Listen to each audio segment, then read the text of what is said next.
Heinous crime. Harry's stupid rogue to let Meghan hate late Queen for not meeting her needs. Recently, I've heard a little bit more about the events leading up to Megxit, and it is becoming clear to me why Harry and Meghan really despise the late Queen.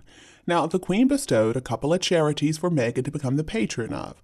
One of those was a theater company, and that's something the Queen thought was right up Meghan's alley.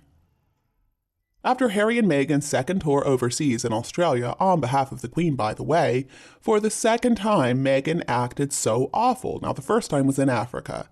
The Queen had put up with enough from her, and so she summoned Meghan to go and visit her.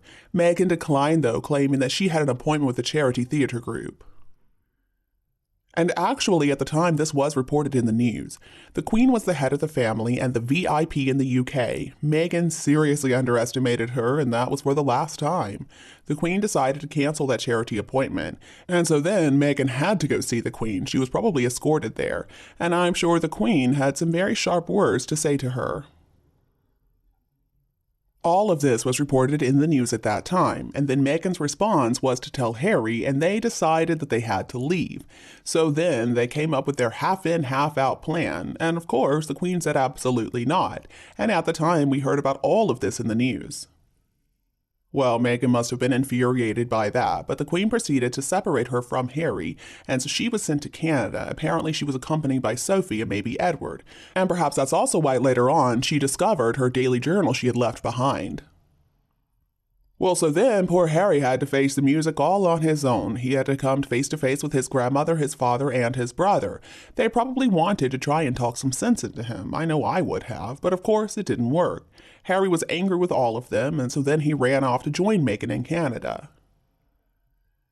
And I suspect this really is why Harry is claiming that he expects apologies from his family for separating him from Meghan, for getting her out of the way without warning him beforehand. He wanted his grandmother and then his father and brother, who at this point he still loved but apparently hated even more, to understand how he felt about this perceived injustice to him and Meghan Markle. And then, as they say, the rest is history. It was announced that Harry had landed a publishing deal to write his memoir, and he claimed that the first volume was going to be published before the late Queen passed away.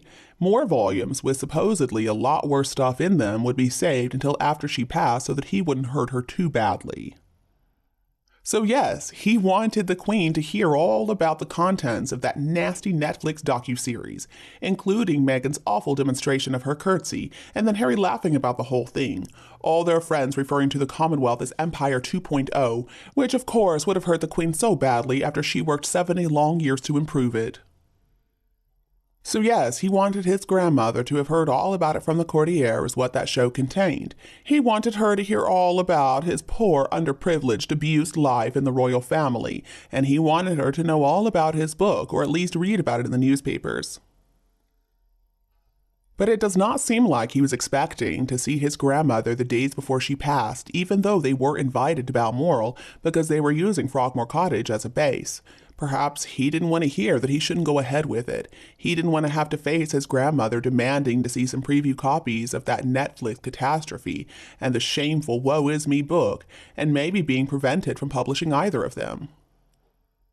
He wanted to let his poor elderly grandmother know just how much she hurt him by just existing in the royal family, and Harry wanted to make sure to blame each and every one of them for his mother's horrible accident. He wanted to hurt his grandmother, as if refusing all invitations wasn't bad enough. I don't see how Harry even faced his family on the 8th of September after his behavior. I don't understand how he could go from loving his grandmother to despising her and everything that she stood for in the space of only a few years. I am so glad the Queen never got to see how deep his hatred towards her was in her life's work too. Now, I remember that he said the last volume was going to be published after the Queen passed away, and he said that while she was still living. How insensitive could he have been? How cruel. I can't help but wonder if that's the 400 pages Harry has talked about that he didn't include this go-around. And I remember that he was going to publish one after she was gone. He said that. At the time, it was assumed that the second book would be a lot harsher. In his grandfather, Prince Philip's last years on Earth and after he passed away, Harry did so much damage to his family. His lack of respect was absolutely astounding, and then he did it all over again. Harry doesn't think of anyone except himself. Harry has just let Meghan become his manager, his controller, his publisher, his promoter. As we all know, Meghan doesn't care about preserving Harry's relationship with his family. Unless it's all about Meghan, she is simply not interested. Well, he is his mother's son, and she raised him without any discipline, and so now he doesn't understand self-discipline like so many people in his generation. When he would act up, she would laugh. When for once William got hugged first when she got home, well, Harry decided to kick William. He was such a little brat, and his family covered up for him. Harry is still a little brat. He acts like some poorly behaved 2-year-old. Now, all of us make mistakes, of course, and Harry has made many, but he's also had so many chances to stop being a victim and stop being such a jerk. The harm and the pain that he has caused his family is unforgivable. I hope that he and Meghan stay together forever, and I hope they live a sad and miserable life. Harry, you need to dump that horrible woman right now, and maybe you could start by humbly making amends to your family. And if they reject you, then, well, that's what you deserve. That's how life goes sometimes. Unfortunately, the toxic pair are becoming masters of the art of subterfuge and everything to do with their public appearances. Not only have we had their usual lies and their weird smoke and mirror stuff being fed to the media, but the strange photo-edited pictures seem to be the usual MO output to an increasingly disbelieving world. Meghan Markle looks absolutely ugly in that photo. She looks like a ghoul, like something from a horror film. They saved it, they edited it, and then they added AI to correspond to positive media from the palace as usual. Harry's nose also looks really weird. His nostrils look like a couple of black holes. Does anybody else notice the bald spot over Harry's ear, though? It looks like somebody put a floating thumb there. Both of them look absolutely scary. Even before looking at Harry's nostril or ear hole or Meghan's crazy eyes, the photo had a weird, somewhat fake look to it, but I wouldn't have thought of AI necessarily. Meghan's skin, though, was way too smooth. Nobody's skin looks like that. She looked all shiny and young and perfect. I couldn't help but wondering if maybe she had some new surgery done on her face. I never stop being amazed by the fact that they waste so much money on that pathetic PR, but they're always doing their own pitiful photoshopping, and apparently they don't spend very much on decent AI either. Maybe they don't want other people to know what they're doing by altering their videos, but the quality out there is just so bad. They'd be better off just risking the rumors than everybody knowing that those videos are so clearly amateur. I mean, they mess up everything. Such a big difference from what we saw before, when Meghan was always clinging on to Harry, looking up at him with those adoring eyes. If, in fact, this is CGI or photoshopped or whatever, that's a big red flag.